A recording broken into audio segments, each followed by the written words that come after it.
ചന്ദ്ര വക്കീലിനെ കാണാൻ വേണ്ടി പോകുന്നുണ്ട് സുധിയുടെ ഡിവോഴ്സിന് കാര്യത്തിന് വേണ്ടിയിട്ട്. അപ്പോൾ വക്കീൽ ചോദിക്കുന്നുണ്ട്, മകൻ്റെ സമ്മതം ഉണ്ടെങ്കിൽ മാത്രമേ നടക്കുകയുള്ളൂ, എന്തിനാണ് ഇപ്പോൾ ഡൈവേഴ്സ് ചെയ്യുന്നത് എന്നൊക്കെ ചോദിക്കുന്നുണ്ട്.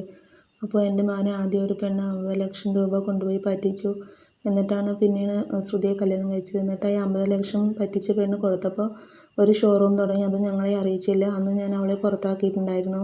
പിന്നെ ഇപ്പോൾ രണ്ടാമത് അവളുടെ അച്ഛൻ മലേഷ്യയിലാണ്, കോടീശ്വരനാണ് എന്നൊക്കെ പറഞ്ഞ് ഞങ്ങളെ പറ്റിച്ചു. അപ്പോൾ ഞാൻ അവളെ ഇറക്കി വിട്ടു.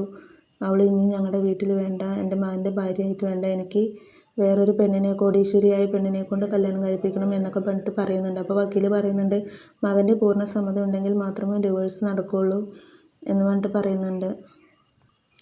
രേവതി അടുക്കളയിൽ പണി ചെയ്തുകൊണ്ട് നിൽക്കുമ്പോൾ സച്ചി ഓടിപ്പോയി കെട്ടിപ്പിടിക്കുന്നുണ്ട്. അപ്പോൾ രേവതി പറയുന്നുണ്ട്, ഇത് കുടുംബമായി താമസിക്കുന്നതല്ലേ, സച്ചിയിട്ട് എങ്ങനെയൊന്നും ചെയ്യാൻ പാടില്ല എന്ന് പറഞ്ഞിട്ട് പുറത്തേക്ക് ഓടി പോവുകയാണ്. അങ്ങനെ സച്ചിയും ബേക്കിൽ പോകുന്നുണ്ട്. എന്നിട്ട് രേവതി പറയുന്നുണ്ട്, ദേവുവിന് ആളെ ഇഷ്ടമാണ്, അവൾ ഒരാളെ പ്രണയിക്കുന്നുണ്ട് എന്നൊക്കെ പറയുന്നുണ്ട്. അപ്പോൾ സച്ചി കേട്ടതും ഞെട്ടുന്നുണ്ട്. നമ്മുടെ ദേവു അങ്ങനെയൊന്നും ചെയ്യില്ല, അവൾ നല്ല കുട്ടിയാണ്, അവളെ ആരെങ്കിലും പറ്റിച്ച് വലയിൽ വീഴ്ത്തിയതായിരിക്കും, അതൊന്നും നടക്കില്ല എന്നൊക്കെ പറഞ്ഞിട്ട് പറയുന്നുണ്ട്. അപ്പോൾ നമ്മുടെ രേവതി പറയുന്നുണ്ട്, അവളെ അങ്ങനെ ആർക്കും പറ്റിക്കാനൊന്നും കഴിയില്ല, അവൾ നല്ല കുട്ടിയാണ്, ചെക്കനും അമ്മയും മാത്രമേ അവിടെ ഉള്ളൂ, അമ്മയ്ക്കാണെങ്കിൽ ദേവുവിന് ഭയങ്കര ഇഷ്ടമാണ്, കല്യാണം കഴിക്കണം എന്നാണ് അവർ പറയുന്നത്.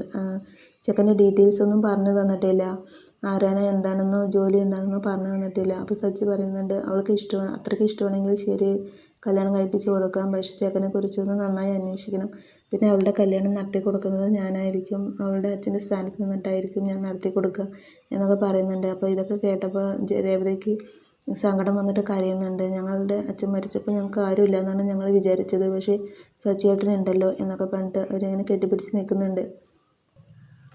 വക്കീലിൻ്റെ അടുത്ത് പോയ കാര്യം ശ്രുതി അറിയുന്നുണ്ട്. അങ്ങനെ ശ്രുതിയുടെ അടുത്ത് ചോദിക്കാൻ വേണ്ടി പോകുന്നുണ്ട്, എന്നെ ഡൈവേഴ്സ് ചെയ്യാൻ ശ്രുതി തീരുമാനിച്ചു, അങ്ങനെ എന്തെങ്കിലും തീരുമാനിച്ച് ശ്രുതിയെ കൊല്ലും ഞാൻ, വേറൊരു പെണ്ണിനെ കല്യാണം കഴിക്കുന്നത് എനിക്ക് ചിന്തിക്കാൻ പോലും കഴിയുന്നില്ല, ശ്രുതിയില്ലാതെ എനിക്ക് ജീവിക്കാൻ കഴിയില്ല, ഞാൻ ശ്രുതിയെയും കൊന്ന് ഞാനും വരും ശ്രുതിയുടെ കൂടെ, ഇനി അങ്ങനെ ചെയ്താലുണ്ടല്ലോ എന്ന് പറയുന്നുണ്ട്. അപ്പോൾ ശ്രുതി പറയുന്നുണ്ട്, ഞാൻ അങ്ങനെ കൊടുത്തിട്ടില്ല, ഞാൻ വക്കീലിൻ്റെ അടുത്ത് പോയിട്ട് പോലുമില്ല, എന്നാൽ ഞാനെല്ലാം അറിഞ്ഞു, വക്കീലിൻ്റെ അടുത്ത് പോയ കാര്യമൊക്കെ ഞാൻ അറിഞ്ഞു, ശ്രുതി പോയിട്ടില്ല എന്നുള്ള കാര്യം ഉറപ്പല്ലേ എന്നൊക്കെ ചോദിക്കുന്നുണ്ട്. അപ്പോൾ ശ്രുതി പറയുന്നുണ്ട്, ഞാൻ പോയിട്ടില്ല ശ്രുതി, എനിക്ക് നിന്നോട് ദേഷ്യമുണ്ട് എന്ന് കരുതി ഞാൻ നിന്നെ ഡിവോഴ്സ് ചെയ്യാൻ തീരുമാനിച്ചിട്ടില്ല എന്നൊക്കെ പറയുന്നുണ്ട്.